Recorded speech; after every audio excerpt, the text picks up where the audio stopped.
Louvado seja nosso Senhor Jesus Cristo, para sempre seja louvado. Caríssimos irmãos e irmãs, depois de todas as festas natalinas, a Igreja agora nos convida a celebrar o tempo comum. Nós falamos tempo comum, mas é um tempo muito importante na nossa liturgia e é o mais longo. São quase 250 dias, 34 semanas. O tempo comum está dividido em 2 ciclos. O primeiro nós estamos celebrando, depois interrompemos com a Quaresma e só vamos retomar a segunda parte depois da festa de Pentecostes. Esse ano nós vamos ler o Evangelho de Lucas. Estamos iniciando a leitura desse Evangelho, que é muito importante.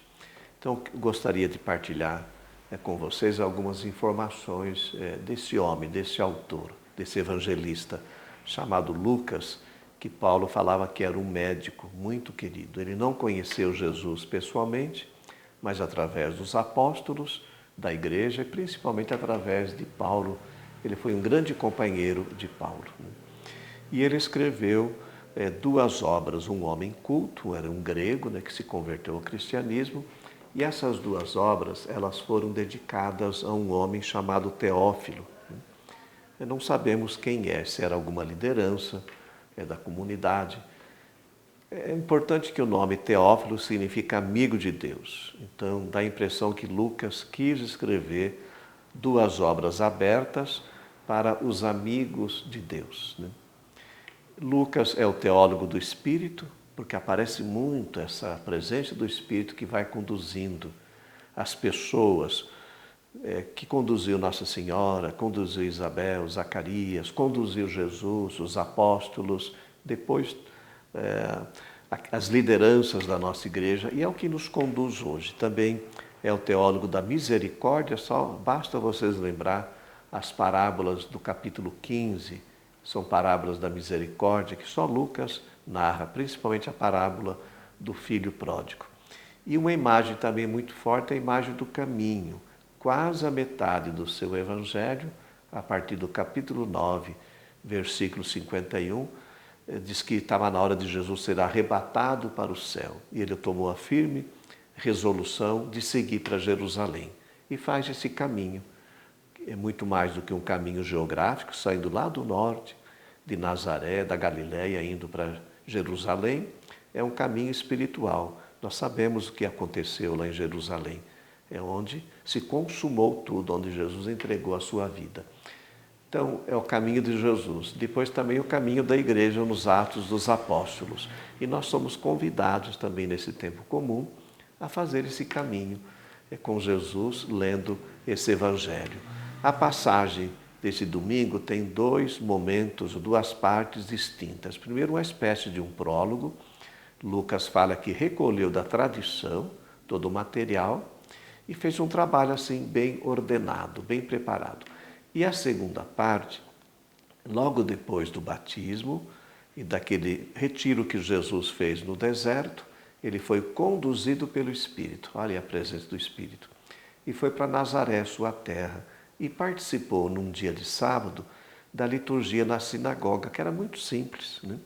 Eles costumavam ler textos da Torá, os rabinos, é claro, eles eram os especialistas em lei, e depois interpretavam, comentavam e aplicavam a passagem na vida da comunidade. Mas um homem também presente na assembleia, adulto, poderia ler um texto de um dos profetas ou qualquer outro livro da Bíblia que não fosse a Torá. E Jesus escolheu uma passagem do livro do profeta Isaías, é o capítulo 61, uma passagem muito bonita que fala do ano da graça, da vinda do Messias, que iria libertar os pobres. É a celebração do perdão. Jesus leu essa passagem, explicou, o povo gostou, depois ele disse, hoje se cumpriu essa profecia, que vocês acabaram de ouvir. Hoje não é aquele dia lá na sinagoga, mas o hoje sim significa todo o ministério de Jesus, toda a sua vida e também todo o ministério da igreja, porque ele confiou depois esta missão de anunciar o perdão, a libertação, o evangelho a todos os povos. Esse terceiro domingo do tempo comum, então, também dá uma ênfase à palavra, à palavra. Jesus leu uma passagem da Escritura, né? E explicou essa passagem. Depois nós temos uma outra passagem muito bonita, é do livro de Neemias, né?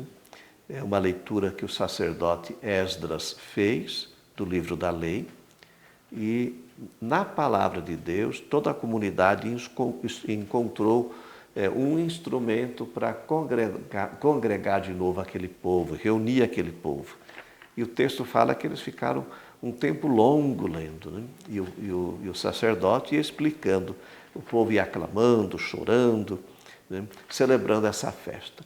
E no final ele despede o povo e fala: vocês vão para casa com alegria, porque a alegria do Senhor é a nossa força, né?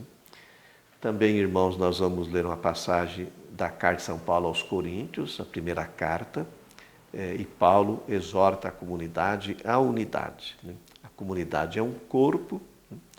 Cada parte tem a sua função, seu valor, todas são importantes, mas é o Espírito que gera esta unidade.